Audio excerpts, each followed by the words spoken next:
Finally, it's fucking done. I didn't realize how hard it was to rank your favorite matches of the year, especially one that's a trilogy, that if I included all of them, would push, definitely, two other entries out of the list. So since it's my list anyway, I had to bend the rules. So I think you know what these two matches are, but one trilogy is like better than the other. But in one, I include the entire trilogy in one entry, and then in the other, just the first one. So much spoilers, but yeah. And then as for women's matches, from what I've watched, I only have a top 5. But I don't think this barely scratches the surface when you talk about best matches of the year. I did not watch any Stardom. And I think if I did, that would make up maybe like 5 or more of a top 10. So yeah, here are my top women's matches of 2022. Just a small list. AEW really sucked when it comes to women's matches this year. They're starting to pick up at the end of the year. So that's why 2 of the entries are in the top 5. But yeah, really poor list here. I don't want to feature this much. We have Grace versus Slamovich at Bound for Glory. Hayter versus Shida from Dynamite last week. Sakazaki versus Nakajima at Cyber Fight Festival. Watanabe versus Nakajima in the Princess Cup. And Storm versus Hayter. And if I would merge them with the main list, that's about 20, I would put Masha versus Grace at number 18. The rest are just within 20 to 30. And then as for matches I did not watch, I don't watch Raw or SmackDown or NXT anymore weekly. I don't religiously follow New Japan anymore. So I missed like Ospreay versus Okada at the G1, Ospreay versus Takagi also at the G1. Yeah, a lot of Meltzer 5-star matches I missed. As well as the lesser prominent New Japan matches that could have been in the top 20. I missed some tournaments. Basically both tournaments from New Japan and Pro Wrestling Noah I didn't follow very much. But you could go check out those matches in their respective streaming services. New Japan World and Wrestle Universe. As for the WWE, I went through the most highly acclaimed matches, but I just didn't like most of them. I literally see one of the top 2 every time I watch Pro Wrestling Noah or New Japan. So it takes a lot to please me. And destroying the ring doesn't help. And I don't really care about nostalgia much. I actually think it's bad. So out of those highly acclaimed matches, I included 2. So see, I'm not biased. So yeah, honorable mentions. I had to push this out of the list, but I really like the match. Muto versus Kiyomiya at Destination 2022.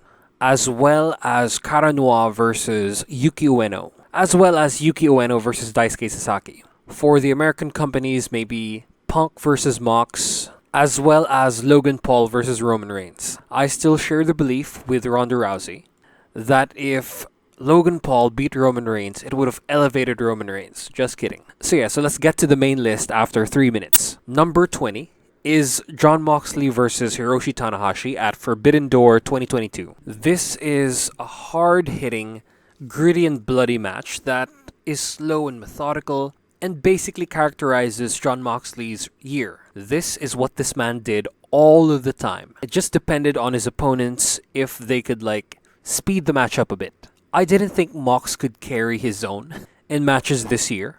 It seemed like he always needed to have a good opponent, and thank God he had a great opponent in Hiroshi Tanahashi.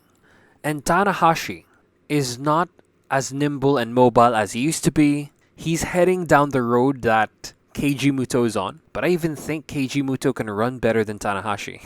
Like, Tana limps as he runs, while Muto tries his best to execute his like soft-ass Shining Wizards. But despite this like limitation in his mobility, Tana still proves as a very good dance partner for Jon Moxley. Just the imagery of like Tana covered in blood, Mox's blood by the way, doing crossbodies outside the ring, doing his pawing attacks. Mox's submissions are also pretty dramatic. And the finish isn't like a flash victory. It's not like a quick strike and then it's over. It's a slow grinding down of Tana by Moxley that when he hits the Death Rider, Tana is basically out.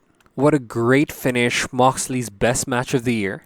And it headlined one of AEW's most consistent shows of this year. So yeah, I'm gonna add sound effects to each of the numbers. Number 19.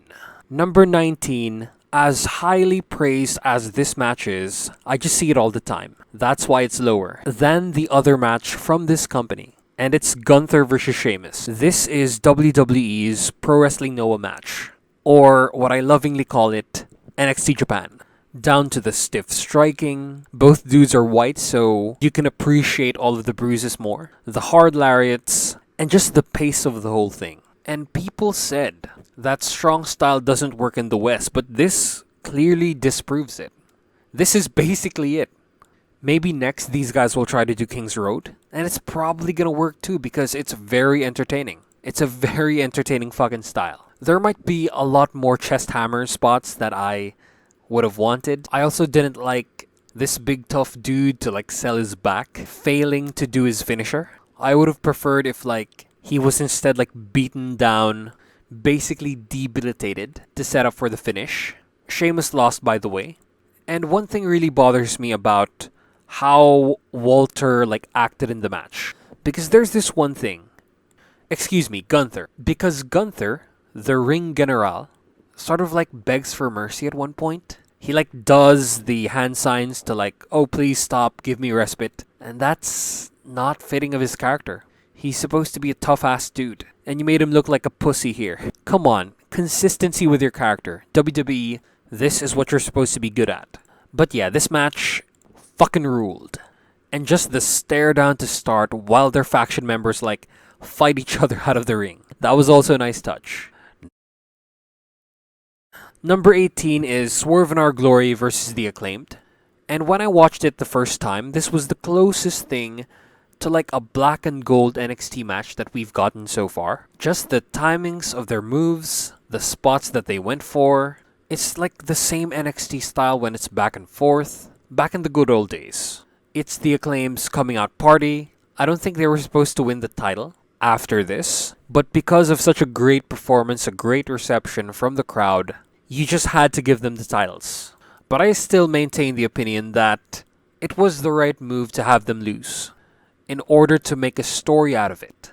They ended up with a good story with a funny music video, but it should have been played out even longer. Just saying. Like before they got their rematch. Third match is like terrible. It's like average. It doesn't measure up to the two before it. And this is like the trilogy that I just included one match in.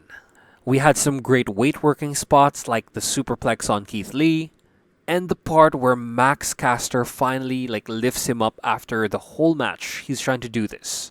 We had some great Kiyomiya and Hangman Page-esque selling from Anthony Bowens, as well as the amazing spot where it's like Bowens' last stand. He fights and then fails to like fend off Keith and Swerve. And this match was so good that it kept Tony Khan from putting like the titles on FTR. FTR had to lose to The Acclaimed just because of how over The Acclaimed are and how good this match was. They prevented the quadruple title reign, and now FTR are falling apart. What a great match. 17 is the Elite versus the Dark Order at All Out. Oh shoot, I forgot to mention where the last matches took place. Yeah, Clash of the Castle and All Out respectively. This is another match also from All Out. I think it was like number 2 or 3 on the card, I forgot. But this was the finals to the Trios tournament that upon looking at the brackets, I don't think anyone expected this finals. The story was like building up to it, so it was kind of telegraphed. But there are two superior teams compared to the Dark Order in La Facción and the House of Black. And yeah, I think it's the right move to have La Facción lose against the Elite. But House of Black are just next level. They're not only like great in the ring, but their whole presentation is like so cool and so metal. They're the most intimidating thing in the entire roster. And you have them lose to the Dark Order. I really wanted them to beat the Elite in the end, and then we'll have like a prolonged story with the Elite trying to chase after the Trios titles. Have like each member of the Elite face each member of House of Black in singles matches, in tag team matches. Have Kenny Omega just wrestle anyone from House of Black 1v1. Would have been great to see on TV or on pay-per-views. Whatever, you could have ran this feud for a long-ass time. There are 6 people in it, possibly 7 or even 9 if you insert the Dark Order. But instead, House of Black just got eliminated and then they pissed off the leader, who's now thinking of returning to the WWE. What a stupid way to follow this up. Or like to conduct the whole thing. It's not hard to book this shit. Books itself. But yeah, enough of that. But as for the match itself, it ended up being a fucking banger. Show stealer match all the way, high octane, high tempo, elite paced match. It's not as crazy as their matches with Death Triangle, but I think it was a better team-oriented match. John Silver and Alex Reynolds really shined here. There were also some awesome storytelling moments with Kenny Omega and Hangman Page. Hangman Page and basically anyone from the Elite. Like how they each react to him differently. Nick's okay with him, Matt no, and then Kenny is hostile. And yeah, just having Kenny and Hangman face off again, it's like your biggest feud from last year. It's your protagonist of AEW and Hangman Page against the former Big Bad. Your main overarching story for 3 years. This one had all the history, the match fucking delivered. But the incident, unfortunately, after the show, derailed whatever they could build on this. And instead we get like a best of 7 between the Elite versus Death Triangle, which just had a really good 6 match by the way. Match number 16 is Goshizaki versus Kazuchika Nakajima in Pro Wrestling Noah's The New Year 2022. So this is the same event that Nakamura versus Muto is going to be happening in. I'm sorry, the Great Muta. They're like 2 different people, apparently. But yeah, it's Noah's New Year show. I didn't watch the company then. So this was like a pretty recent watch. And this is what I'm talking about. About Gunther and Sheamus not being that special just because of this match. As well as like other Noah matches. It's a strike-heavy match that's slow-paced. But it's not too slow-paced that they end up lying down on the floor, and that's basically the match. Like with AJ Styles versus Shinsuke Nakamura in that one WrestleMania show. And he had to turn into a dick-kicking monster in order to get over. I was so ashamed of that shit. It's like here they have a time limit in how long they can stay on the floor. They fill the gaps with just like some awesome hard striking with struggles to perform grapple moves. Like 2 dudes struggling in order to do a grapple. It's never easy in this match. And their strikes are just so spontaneous. Goshizaki with his chops, Nakajima with his kicks. And when they get it on, it's just like clockwork. Almost like not much pauses.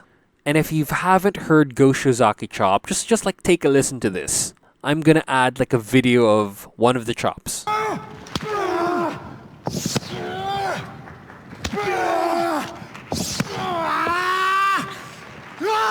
The second phase of the match doesn't live up to the start. I mean, it's still good, but it's not as good as matches that come after this. And just the finish of this match is just some amazing selling by Goshizaki. Because after like a slap fight, a strike battle, like Shizaki was already hit with a vertical spike that he sold earlier. And like he really sells this. It takes a long ass time for him to get back up. They really sell shit in Noah really well. And so when Nakajima hits another one, Shizaki gets a kick out, but he's pretty much done. He can barely stand. Just like look at this guy selling this shit.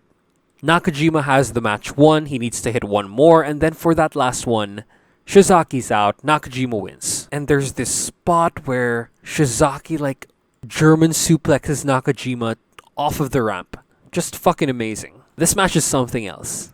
But it's not as good as other Noah matches are ahead of it in this list. And bro, these guys like continue the strike fights in those multi-man matches in like the smaller Japanese shows. And then so next, for number 15, I'm gonna have to put in Seth Rollins versus Cody Rhodes at Hell in a Cell with that ugly ass red cell. Why not just have it in its normal metallic color? Cody Rhodes is undeniable. And it's amazing that even with this injury, he manages to turn in a great match. A lot of credit also has to be given to Seth Rollins. This dude had to wrestle with a hurt dance partner. But I think that's where like most of this praise from the match comes from. if Cody wasn't injured, I don't think this match would be this high on the list. I'm not taking it out. I think they'll have like a really good match, but the injury amplifies the shit out of this. And I also didn't like how Seth Rollins lost 4 straight matches to Cody, and he lost to Cody at Cody's weakest state. So how does that make Seth Rollins look? But if you have the match in a vacuum, without considering the booking and how poorly it makes Seth Rollins look, just the selling by Cody, the way he picks up that hammer near the end, and just like staring at the hammer, having the hammer play a big role in all of this, as well as his whole thing in AEW, it just like fully cements his return. It's like one continuous story from one company to another. Great stuff, and this is undeniably Cody Rhodes' best match in the WWE ever. For number 14, it's CM Punk versus MJF at Revolution 2022 in a dog collar match. So this is CM Punk's best match in AEW. I think it's pretty much well agreed upon. It's pretty much a consensus. And they proceeded with, I think, CM Punk's best entrance as well. I didn't even know he had this song, but maybe it's just my taste in music that I prefer this over Cult of Personality. Such an epic entrance to an epic match, and I could not stop listening to this song for like weeks after watching. This also had maybe the best build in all of AEW this year to a feud, because this was super personal between the two guys. And it's also the start of like MJF transitioning to the main event scene. It really showed us what he can do. The singing thing was so upper mid card, but I like that shit. But here, in the destruction of Punk, is what made this guy. These guys fully used the chain that binds both of them, like in everything they do. They didn't go for like wrestling moves. They didn't go for like wristwatches and stuff. They didn't try to wrestle a match. It was a fight. It was a bloody ass fight. We had awesome spots like CM Punk going for like a headbutt to MJF's dick. We had like a superplex on Tax. And the ending also built and actually addressed a couple of storylines as well. So first is how CM Punk beat Wardlow. Wardlow ain't so happy about that, so he takes revenge on MJF. Such a great finish that builds to one of the best feuds in all of AEW this year, like another one. That one peaked before the match because of a certain incident with autographs. But this match like opened the doors to a lot of things. And just CM Punk getting his payback is like very nice to watch before everything went to shit. Is the Elite versus Death Triangle match number 6, the Falls Count Anywhere match. Yes, the most recent one in the most recent Dynamite upon recording. With the last 2 weeks of Dynamite, AEW really crammed for Match of the Year candidates. And they got those Match of the Year candidates, but only one makes it to this list. And I can't believe it's this high. But after watching it, it felt right. This was just like epic balls to the wall action, super fun as well. A lot less storytelling, but you can make that up with some awesome shit that happens. Because this one starts out from the back, minus points for wasting food. They have a backstage brawl, they make their way into the arena, and then for 4 straight minutes, they just have like 3 of the 4 spots of the match. They just do everything within that 4 minutes. Including this sick, like Northern Lights suplex spot by Matt Jackson throughout the entire ramp. And by the end of it, Nick Jackson does a dive to Penta over the Northern Lights suplex. This was fucking amazing. And it's a feat of endurance as well as skill for all of these guys. Such a great match to close out the year of Dynamite. And my god, that ending was like multi-layered. And it used their distance from each other in order to like have a finish where one dude ends the match over here, another dude thinks he ended the match over here, and there's only one bell. There's like confusion and then realization that he just lost. Such a great match. The Elite are awesome, and I hope they don't leave AEW. Much better would be if they work with CM Punk when there's peace, and there probably won't be. For number 12, it's Will Ospreay versus Orange Cassidy. So originally I had this match below Mox versus Tana. But after watching it again, I think this is better than what I thought it was back then. In this match, Will Ospreay plays along with Orange Cassidy's shtick. They have an air show, and we have one of the most clever spots that I've seen so far, because there's this one spot, and I mentioned it in my review, that I think it was when Orange Cassidy and Will Ospreay are struggling on the turnbuckle. Ospreay is pushed to the promo camera. Orange pretends to like fall over and get hurt after like taking a strike from Ospreay that Ospreay doesn't see. He like makes a sound even and like does a flat back bump in order to like convince Ospreay that Orange is down. And Orange, thinking that he's a clever boy, dodges the first moonsault by Ospreay, but not all the planning in the world can deter such a great wrestler in Ospreay. Orange dodges, Ospreay does a flip, and then he chases down Orange with the moonsault. What a great match. And Orange Cassidy can fucking work. Better than fucking Gilbert. And the older fans just don't get it. This, along with other matches, just made that collaboration better than it had any right being, with not enough build, as well as like the matchups that we expected from this Super Show collaboration, because of course, company politics. It's AEW's best show, and I think it's like the best show of the year when it comes to consistency. Or I might think about that. Wait. Number 11 is Blood and Guts 2022. This would have placed higher if someone didn't get injured in the middle of the match and you had to like take out one from each team. But this was a great fight, a great gang war with some very clever shit.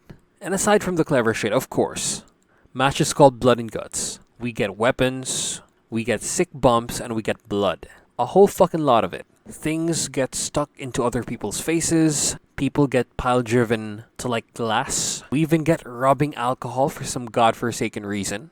And we get one of the best shots in AEW history. This just encapsulates all of what this match is. This shot right here with Ange just hanging upside down. This was like spot of the match in my review, I think. And it's definitely one of the best moments in any match the whole year. And they did something that the WWE doesn't do anymore. And it's have a fight above the cage. Just because it's like super dangerous. I don't blame that company for not having this in there. But someone is thrown off of the top of the cage. Another person is giant swung. And Chris Jericho does not have a great experience with the giant swing, because he had to tap out to this in one of their matches in Ring of Honor. And before that, he had to get giant swung like on top of a cage. This is such a dangerous spot for a dangerous match. What crazy person thinks of this stuff? I love it. Number 10 is Josh Alexander versus Eddie Edwards in Bound for Glory 2022. This match had the grapple moves that I really want. Just like grapples upon grapples upon grapples, delivered by both men, but especially Josh Alexander. I love the lung blower. I love the pentuple German suplexes. 3 in the ring, 1 on the apron, and then 1 on the outside. I think Alexander needs to play more on his ankle lock. He should be able to apply this in like odd positions, just like Kurt Angle. He has all the tools to be a star anywhere he wants, but he chooses to stay in Impact. And I genuinely, no BS, think Impact needs more fans. They have like all the pieces to be really good, and also sometimes shoot themselves on the foot. But with Josh Alexander leading the charge for Impact, just makes you want to side with them. As well as like Mike Bailey. And yeah, of course, Eddie Edwards, very good dance partner for this fucking phenom of a wrestler. And Marky D, I still think, is wrong for saying Josh Alexander is not a star, because he clearly is. He dresses like a wrestler and is like a bigger Kurt Angle. Come on, man. This one is a pretty recent watch because, again, I didn't cover No at this point, as well as anything in like January, like early in the year. With Noah, I just didn't know that Wrestle Universe was this good of a streaming service. Also wasn't motivated to watch back then. And as for AEW, Real life was happening, and wrestling was just not the main priority at that point. But after watching this fucking gem, in the form of Keno versus Kaito Kiyomiya, at Noah's The New Year, yeah, Noah really blew their load early on in the year. You know what? At the start of the year, they had like two of their best matches at the start and then pretty mixed later on near the end. But this match just like outperformed the main event of this show by so much. It also outperformed like Keno and Kiyomiya's match for the world title. Their match for the mid-card title, for the national title, is a lot better than their match for the world title. And it's pretty different and actually more progressive than the main event of this show, with what this match lacks in its first half compared to the main event. This match made up for a better second half and a better finish, actually a pretty innovative finish. They had a lot better bombs and a lot more varied moves at that phase of the match. Their striking is a lot softer, but a lot more varied and like a lot more well thought out of. Like instead of like seeing who chops harder, they like look for openings and do combos. There are also awesome submission moves here that I think someone who uses the ankle lock, like Josh Alexander, should adopt. We have some great dramatic submissions, a lot better grapples, and a lot clever striking. It's better in all those departments than the main event. Selling goes a lot better at with that ending, but in here they do fine. Selling in Japanese promotions is just the best. Not as good as goes, but almost there. This also has one of the best arm raise spots, since it's this one, where like we get a shot, like a close-up shot of Kiyomiya just stopping his hand from reaching the ground at 3, or like at 2.99. Climax is a high-speed Japanese finish, with some hard but safe slaps, and just an innovative ending that I won't spoil. I've been spoiling matches all throughout the card, for fuck's sake. But yeah, the ending to this is really cool, and sort of out of the box, and only I think Noah will do. I mean, AEW has someone tapping out to the big swing, so this may not be that special, but it's a great finish that I don't see in American promotions at all, so yeah. Number 8 is the match that got me into Keno. I thought at one point that he was the best wrestler in Japan, because you don't really see Okada doing a match like this. And also Higuchi.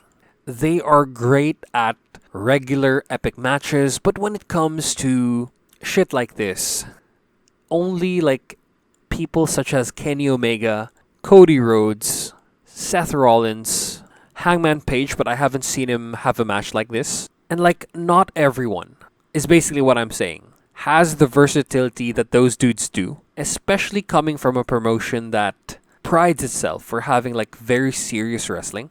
A lot of Noah fans really bashed this match, and I think that's why this got a pretty low cage match score. This pissed me off. Keno went out of his comfort zone and gave us such an out-of-the-box fucking match at like your biggest event. Like, Wrestle Universe showed up with the bank.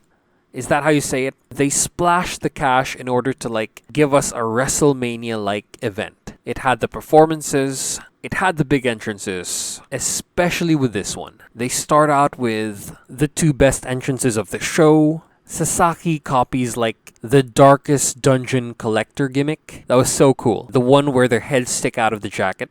And then Keno dresses up like a Super Saiyan and lip syncs or actually sings his song along with like the artist. And yeah, I obsessively listened to Shitsuren Mosh for weeks after this match. And yeah, let's fucking get to the match itself. This had comedy spots, but not like too silly. It's just Sasaki putting on a Gundam helmet on Keno. So from Super Saiyan to Gundam, you'll know when you watch the match. And as Keno throws out the Gundam helmet, Sasaki brings in Yoshihiko, DDT's doll. And then Keno also throws this out. And then it's all a ruse, just to get a chair shot off. We get both dudes doing crazy outside dives to people on tables. We had one of the most serious wrestlers, one of the shooters of Noah, Masakatsu Funaki, doing something incredibly silly. He hit someone with a fucking bicycle. And that isn't even a spoiler, because if you haven't watched this match yet, you probably haven't watched Noah, and you wouldn't know who and like what's the deal with Masakazu Funaki. So enjoy this information. And then we have like the first time I've seen this, we had a man slammed into a casket full of tacks. This has to be the most disgusting thumbtack spot I've ever seen. Tacks aren't even spread out. They're all packed together. This match is just like fun in every way and was actually like a break in the pattern that I appreciated when it came to like pro wrestling no wrestlers. It was time to see them do something else instead of like all of the usual stuff. Seventh match is Anarchy in the Arena at AEW Double or Nothing. I think everyone pretty much knows the deal about this match. It's a pretty asymmetric, non-linear, messy-ass match that's so innovative. Because we follow multiple people around the arena, there's so much audience interaction. Mox's music is played throughout like almost half of the entire thing, and we just get like brawls throughout the arena. Some wasting of food, but it was just like mostly condiments, so it's a bit forgivable. We had some crazy spots, some crazy bumps as usual, but we also had one of the best endings that we've had all year. And it's Eddie Kingston trying to fucking murder Chris Jericho via burning. And he's so consumed by his anger that he pours it on Danielson as well. This was insane when I watched it. After an already insane match, Danielson slaps the lighter out of Eddie Kingston's hand and it costs them the match. They should have followed this up with something, with like a feud between Danielson and Kingston. But Danielson got injured before, I think it was Forbidden Door. Didn't get the follow-up to Kingston versus Danielson. He wasn't even there for Blood and Guts. So yeah, a lot of awesome things could have happened if the injury bug just didn't hit at that time. It derailed CM Punk's run, it derailed BCC, but to a lesser extent. And oh, how things could have been different and better. So yeah. Ladies and gentlemen, boys and girls, whichever pronouns you use, if you're watching this around the world right now, there are no special sound effects. These really are the sounds of Goshizaki's chops. Doubles it out with our last one. Match number 6 is the main event to the first Noah show that I watched. And it's Goshizaki versus Kaito Kiyomiya for the GHC Heavyweight Championship at Majestic 2022. This is the first time I've seen either of these wrestlers work, and I was so impressed after that it brought me away from New Japan and into Noah despite the cards not being as consistent. This is the match that like got me into Goshizaki before they wasted his run and gave the title to a New Japan dad, which is still a terrible decision. It was Go's historic, like, most number of Noah title wins, and he doesn't even get a defense. This was also the match that wasn't meant to be. Like, it wasn't supposed to be these two. It was supposed to be Fujita against Sasaki. Fujita was probably gonna win because they said, or like news outlets said, Reddit said, that Fujita was promised a long title reign, he just won the title, and it wouldn't make sense if he lost it to Go. But Fujita had to get COVID, and the title was vacated. And Kazuyuki Fujita is pretty much like a Noah dad who can still go, but he's not in the same stratosphere as these two. This was just perfectly paced. It was very slow, but I was never bored. It was the first match where I saw Goshizaki chop someone, and it's the best chops in the business. It had awesome grapples, and not like the basic bitch, reliant on the timing ones, just like previous matches on this list, like Shizaki versus Nakajima or Gunther versus Sheamus. It has some awesome submission moves, and what's awesome with Kiyomiya's moveset is that his finisher is a butterfly suplex, as well as a cowl mutilation. And he just added a Shining Wizard to this, as well as a Shining Wizard with a twist that I think counts as his ultimate move. And when you do a butterfly suplex, you go back, right? And so if you struggle to do this, if your opponent just like is like pulling you forward, you can just go forward and do a cowl mutilation.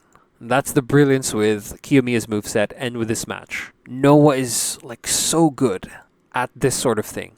Finish is also King's Road as fuck, so Eddie Kingston might do well in maybe having a Noah tour. Since AEW is partnered with Noah, he could have a great match with Shizaki or basically just anyone from the roster. So yeah, great match. Go fucking watch this. This is epic stuff. There's a reason why this finishes above Gunther versus Sheamus. I don't want to be mean, but this is what that match wants to be. Number 5 is from a company that's known for its comedy wrestling, so its more serious stuff gets heavily overlooked. And this is DDT's match from their biggest show, which is Peter Pan, and it's Kazusada Higuchi versus Tetsuya Endo for the King of DDT Openweight Championship. This match also wasn't meant to happen. Like, we had an injury to Tetsuya Endo because of some careless stuff by Katsuhiko Nakajima. It could or could have been, I'm leaning more of could, have been Nakajima going to business for himself. He slapped the shit out of Tetsuya Endo. It took the dude out for like months. And so they had to have a tournament. The winner was Kazusada Higuchi. And man, this guy is reaching Okada levels of good. He's kind of one note, character-wise, but he can play that character better than how Konosuke Takeshita, the dude that got signed by AEW, can. Takeshita is a bit vanilla character-wise, while this dude is like, just like fierce traditional Japanese man. This match opened my eyes to like everything outside New Japan. Because I was a big New Japan fan before, and I guess I am again now, because of Will Ospreay, Kazuchika Okada, and others, of course. But there's just like a wider world of Japanese wrestling out there. It's like with the WWE situation, but here it's in Japan with a bunch of underdog promotions, like DDT. And the performance they put on here, even if the whole card wasn't that strong, like that happens a lot in DDT cards. It's either like a 1 or 2 match show, the rest being like okay, and something guaranteed to be like just basically bad. But in this match, it's like the first time I've seen Tetsuya Endo wrestle, and he was marketed as like a high-flying dude, and yes, he did do some nice high-flying stuff. Like an outside dive where he like lands on a 90-degree Higuchi, but he also shows himself to be a great wrestler. We had some nice counters, some awesome grapple moves like this fireman carry powerbomb that he does to Higuchi, and with all that cool shit, I think Higuchi outperforms him, because Higuchi's thing here is that his hand is a face hugger, and when you're locked to it, bad things happen. Dude literally like does the xenomorph claw and then just like slams Higuchi from the top turnbuckle to the outside. Such a sick, disgusting spot. And of course, my favorite spot of the match, it's when like Higuchi hits a shooting star press. He goes for the pin. Higuchi kicks out. Then as we get like this thing that usually happens where after getting the kick out, you get to rest, Higuchi just like grabs his face. He xenomorphs him. And then he sets up for the finish of the match where he hits like the stiffest lariats I've ever seen. In a modern wrestling match, of course. Lariats were much stiffer back then. Oh shit, the memories are coming back. What a great year for matches. Number 4 is Will Ospreay versus Tetsuya Naito for the IWGP United States Championship at Battle Autumn 2022. And this is a match that I had high expectations for. Like sky high. I expected this to be like the match of the year. It had Will Ospreay, it had Tetsuya Naito. That's basically like all you need. Maybe add Okada. But yeah, this is a match that I think a lot of Will Ospreay's critics should watch, or like a lot of his like recent stuff from New Japan, because he's not the same guy from before. Like, he's a heavyweight now. He only flips when he needs to, and not just like all the time like he did back in the day with Ricochet. And yeah, Ricochet isn't getting the same criticism, even if he is like a lot more flippy than what Will Ospreay is right now. It's always Ospreay that gets the blame because he's not the guy who signed with the WWE. So therefore he's not a storyteller. Therefore, he's a flippy midget. And this is why I fucking hate wrestling fans sometimes. WWE fans. As well as AEW fans who want to just like ransack Impact of All Talent. Like, just because a dude is more famous than you or like is in a bigger platform than you, your greater performances should not be overlooked because of that. Or like you shouldn't be automatically put in a worse position in other people's eyes just because like you don't want to be in their sports team. And yeah, Will Ospreay is that guy. He is like Kenny Omega, but I think better at this point, arguably, because this guy can have the fastest paced match and still have like a progression, an increasing of gear that makes sense and that is not jarring to watch. And Naito, of course, is an amazing dance partner for Ospreay, even though I think Ospreay is at a point where he can carry a match on his own. But just having Naito there helped make this match number 4 on the list. Because just the neck hunter stuff, as well as the Destinos, the varied grapple moves from Naito. And of course, we have the spots. The Avalanche Powerbomb turned into a Hurricane Rana by Naito. We have some very vocal Will Ospreay selling. And that one Destino counter where Ospreay turns it into a powerbomb. This match is like the usual great New Japan match. It's crazy how they're in decline, but they just keep churning out these types of matches. But this isn't their best. The next one is Kazuchika Okada versus Will Ospreay at Wrestle Kingdom 16, Night 2. This match was the most recent one I've watched in this list, and it has all the expectations because it's New Japan. They set the bar so high for themselves through all those years of their rise that if we get just like an average match from them, like with most other companies, like when the main event disappoints, it ruins the show. That's why it rarely happens. But it did with one show I reviewed earlier in the year. Now it's been taken down. That's why it's hard to innovate. That's why they run Okada back every year at Wrestle Kingdom. The Empire is in decline, but is still the strongest compared to the others. So if there's one thing I hate in wrestling, it's that the wrestlers take naps, they lie down on the floor too much at the first half of matches without much being done to them. That's why Hangman Page versus Bryan Danielson is not on this list. They just had a little too much of that. Too much padding. They spend more than half of the match, or like just half, even if it's just like a little bit than half. That's too much. Also a lot of waiting, a lot of pantomiming. Come on, you're trying to win a fight. Stop fucking taunting and shit. But in this match, we got some lying around, but always after kicking the shit out of each other.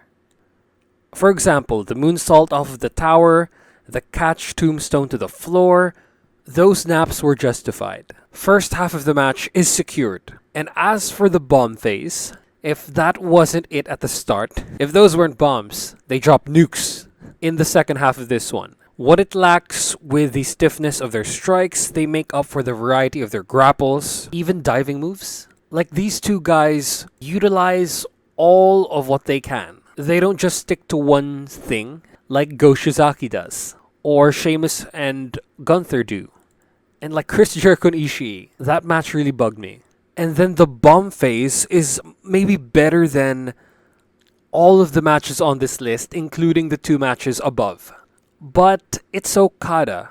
And like just New Japan in general, you know what's gonna happen. It's a lot of finisher attempts, a lot of counters to finisher attempts, and then one dude hits the finisher and then he wins. That's why I'm so worried about the Jay White versus Okada match. Because Jay White isn't the best, and they'll probably rely with this same type of finish again. You can see it from miles away. And I think Noah has the finishes down better. Like, they don't do this shit all the time. The problem is just that they're not this intense and as consistent as New Japan is. But what I've observed that they do better, like leagues better, is the variety of their finishes and how selling plays into that. Because for example, Goshizaki versus Kazuchika Nakajima. Shizaki gets hit with 3 vertical spikes. He barely gets up from the first. Like, dude takes his damn time. In the second, he's pretty much done. And then the third, he's out. If this was comboed with how intense New Japan is, like the style, that would be like perfect match. They could overtake New Japan. But yeah, New Japan are still kings of Japan. When it comes to consistency of these like banger matches, like you almost expect it all the time. Pro Wrestling Noah is very consistent with their wrestling. They also have the best selling out of the Japanese companies. DDT really fluctuates in their card, but the last two matches can be bangers, and then their main events can sometimes overtake all of the bigger companies. And as for New Japan, you expect that they hit peaks every show, or like every big show. Now please, just like give Minoru Suzuki a title reign, have him retire with the title. Man deserves it. So yeah, the number 2 match or matches on this list, bending the rules a bit for this trilogy. And I think everyone saw this coming. It's FTR versus the Briscoes. But the order at which I'll grade these matches is 3-2-1. I love stipulations, so I think number 2 is better than the first. And the third is just like the best. They managed to maintain and even build up like interest and intensity throughout all their 3 matches, unlike the Acclaimed and Swerve in Our Glory. And also they blew off the feud with a bang. It's not a Back to the Future situation, or like a Godfather thing, or like a Star Wars. The trilogy is like a Lord of the Rings. It gets progressively better. Or for some people, it's a W. And also this was the most fight match in this list. The 2 teams did not go for the usuals. They adapted to the match, as well as the situation, unlike the Acclaimed and Swerve in Our Glory, who pretty much just like had the same type of match 3 times, with diminishing returns.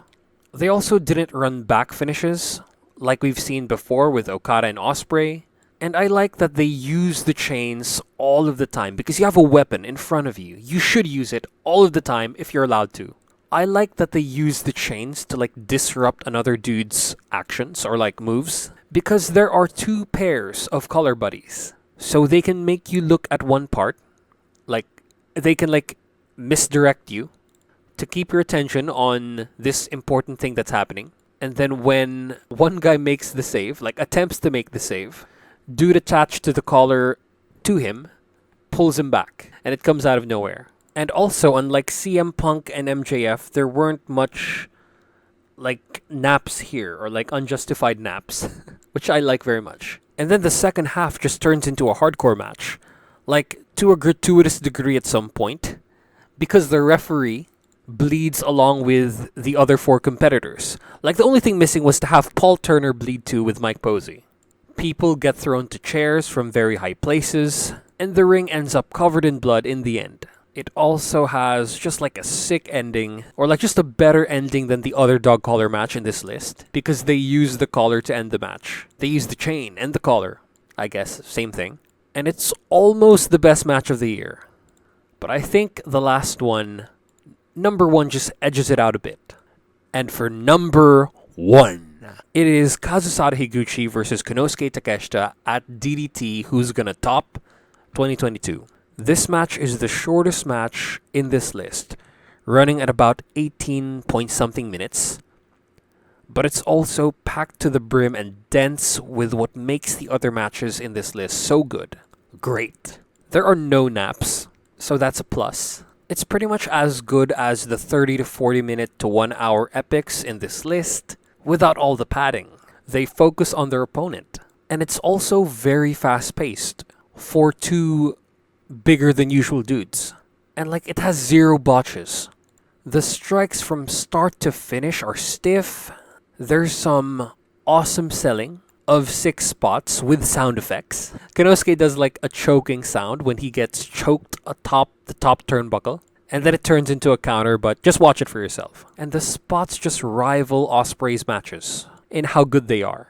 Intro phase and bomb phase are both unmissable. I think there was a longer bomb phase here. Or like the intro phase almost seemed like a bomb phase, like a mini bomb phase. I did not check my phone once because I had to like just see what's gonna happen.